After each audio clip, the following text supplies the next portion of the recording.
Okay, so the Chief Mopar Tech here has got the fuel pump off of this engine. We were afraid it was plugged up, and we think we're right because look here, we got some smudge in there. And then you turn it over here, it's got smudge in there. See in there or not? Turn it this way. There you go.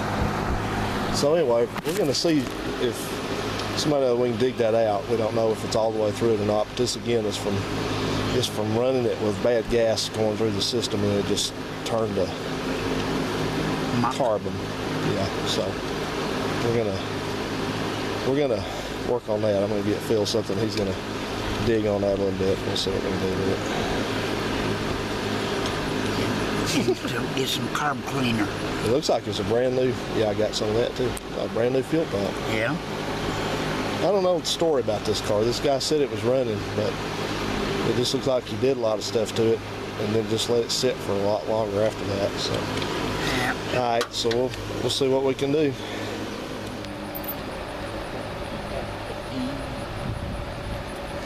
Okay. Well, the old fuel pump, which was a new fuel pump, turned out to be DOA because we got it sort of unclogged and everything, but it wouldn't pump, I guess, because the check valves were probably stopped up, clogged up, and frozen up. So we went ahead and just went up to the parts getting place and put a new fuel pump on it. Oops, sorry for the fog there. Let me wipe it off. Yeah, so Phil's working on the fuel line now, snaking those back into place. And these fuel lines, and we had to, or he did and I did. I spent about a week baking the carbon out of these things with a torch to get them unstopped. So I think we're good there. So we got a little bit of rain, but we're safely under our shelter. Yeah, so we're gonna get back at it.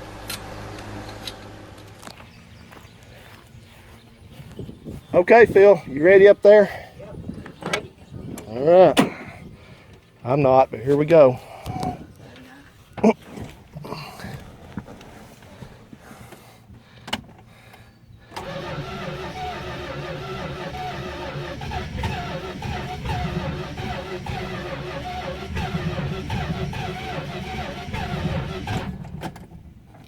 Anything? Leaking a little bit up here in front. Okay. Let's see. Oh yeah, that's I'm more. not leaking down here at the fuel pump or nothing. Okay. Hang on.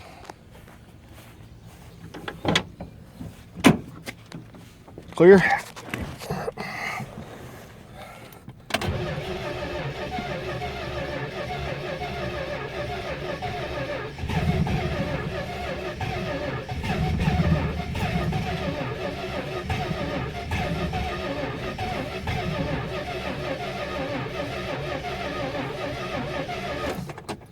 Any leaks? Nope, no leak. All right, I'm going to try to clear it out. I think it's a little bit flooded.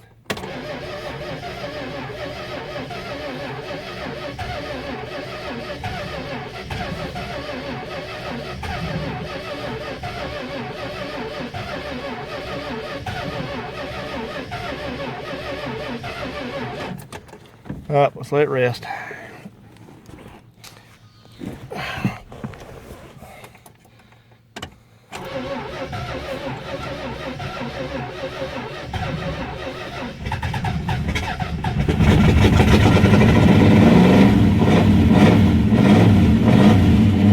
Up there, you stay up there.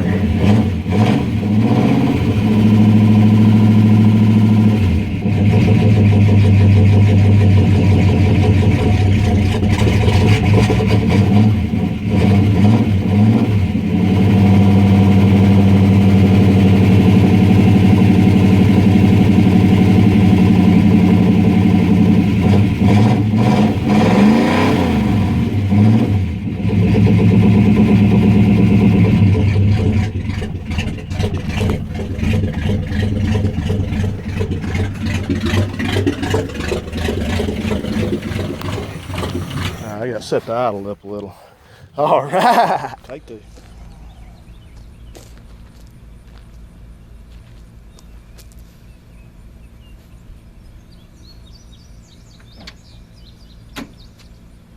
Clear.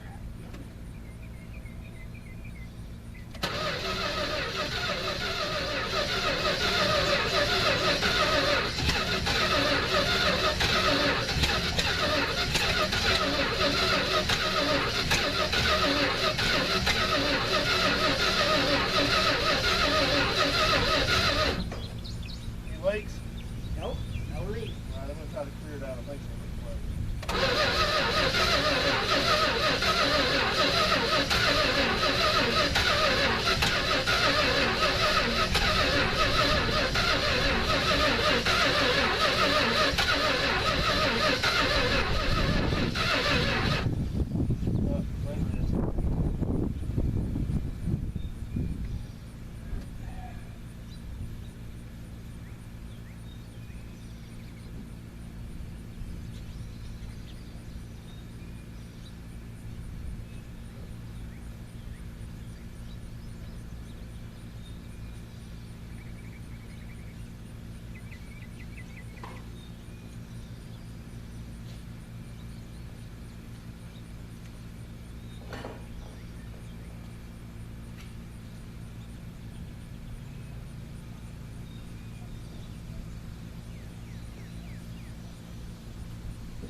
All right.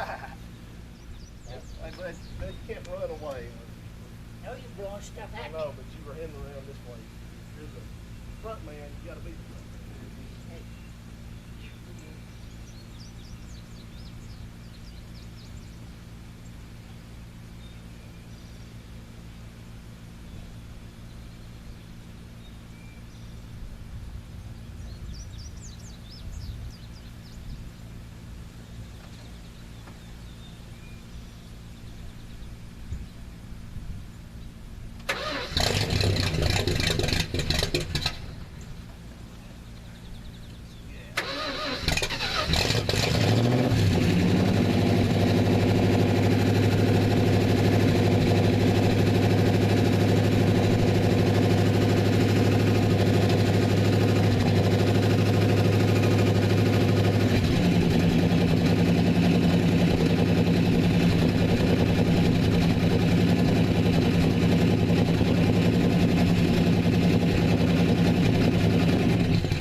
Anyway, what do you think, Phil? What's the assessment here? I don't know. Any leaks under there? No, I was looking for the top of that thing. I saw it over here. So anyway, the engine, I didn't hear anything knock. The lifter sounded loud on it. And so that's to be expected as long as it's been sitting and it's idling. It doesn't really want to idle, so I don't know if that's something in that carburetor, possibly. But we'll adjust it and get it running better. But that is a win. This thing, we weren't even sure this thing would run, but the engine sounds good enough. So depending on what Phil feels like doing tomorrow, we got to work on his car. So I don't know if we'll have any more time to do with this. We may. So what are you looking for, Val?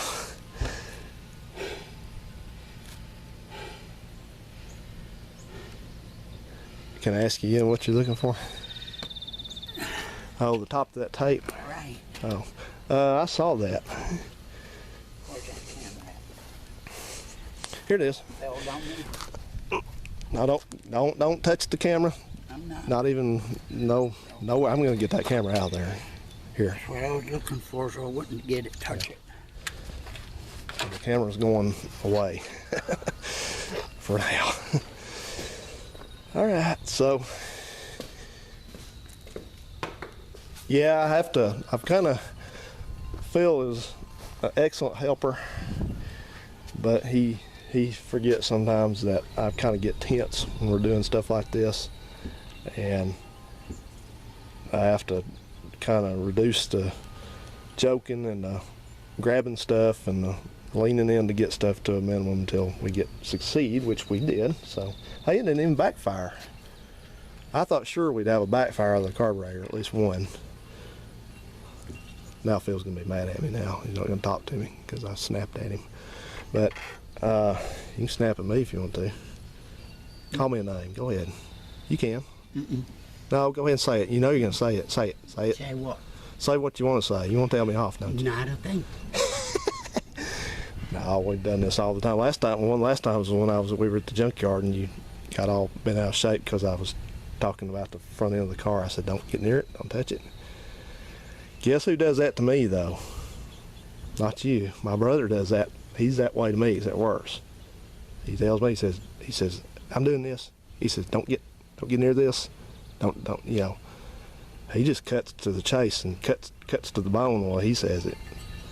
And then later he acts like you didn't really mean it. But so anyway, so yeah, I have to deal with that too just a little bit. But anyway, but Phil did great though. He really did. He had to give in to his grab it urge a little bit and get in here to check the oil, but that's okay. We're all good. We're all friends in the end, even though he hates me for a little bit. But it's all right. He'll be all right. We're gonna need put some wires on it. We're gonna. You come up, you can put some wires on it. Phil, that's right. Yeah. In there. That's right. So let me just give you the little rundown here. What we did to get this to go today. We didn't film all of it because we were just busy just trying to get this thing done because the weather's been doing its thing today and looking bad all around us. So we want to try to hurry up and get this done. So the carburetor was already rebuilt. I rebuilt that a couple months ago, and we got the metal lines in, we got the fuel pump in. I'd already put plugs in it, so that was good. And I checked the points. The points were all right in it. They looked all right. I sanded them a little bit, just put everything back together, and that was really about it. It just took us a while to do that, you know. The carburetor's a little leaky. Not really leaky. It's a little, I guess I could say, seepy. It seeps some gas out, but it seems to be working okay. We had a problem right here where this is what was leaking, and I have to go. Seeing leaks when it was running. Yeah, it's still just a little. It's all right though. But normally what I use is that yellow Teflon stuff we were talking about. It's for gas lines, and I ran out of it. I've been having to use this regular white stuff, and this stuff's awful. It's like tissue paper. So the other stuff will seal everything, and really you're not supposed to have to do that. I know somebody's probably gonna have the urge to say, well, you're not supposed to even have to use that, because that's not what makes a seal. You know, the seal is in there where the little flare is, but when they get old and you have a mismatch from a new to an old, it just kind of quits working. So I have a feeling while he's looking around, Phil's having a blast with this car, so I have a feeling tomorrow before he gets gone, he may want to come back to this a little bit and mess with it some more, or come back up and mess with it some more. You know what we could do tomorrow? Well, We can see if it moves. First thing we'll do is see if it'll hold any water, but I've told him I'm kind of skeptical of that because it's got at least one freeze plug on the left side over here that's, if it doesn't have a hole in it, it's all but got a hole in it. But it may hold enough to run it for a little bit, and then you know what we'll do? We'll drop it in gear.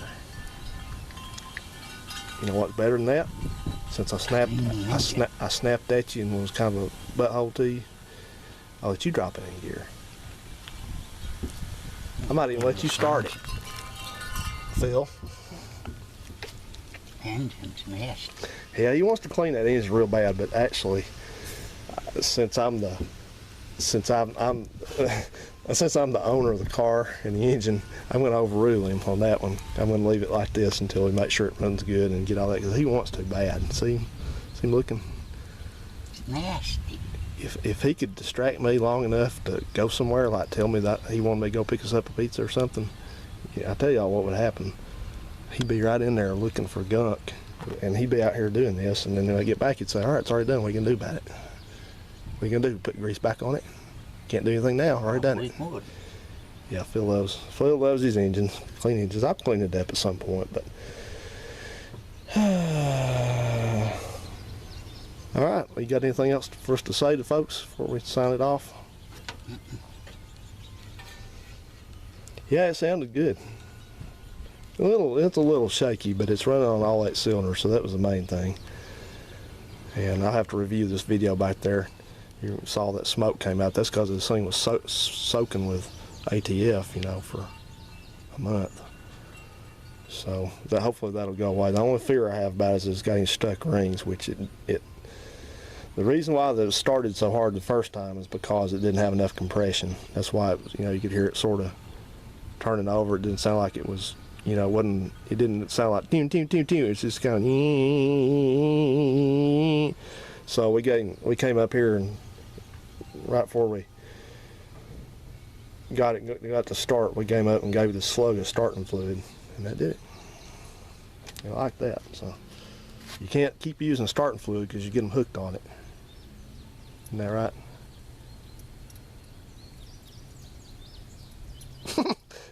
Phil's not saying much, and he's looking away from me, so I know what that means.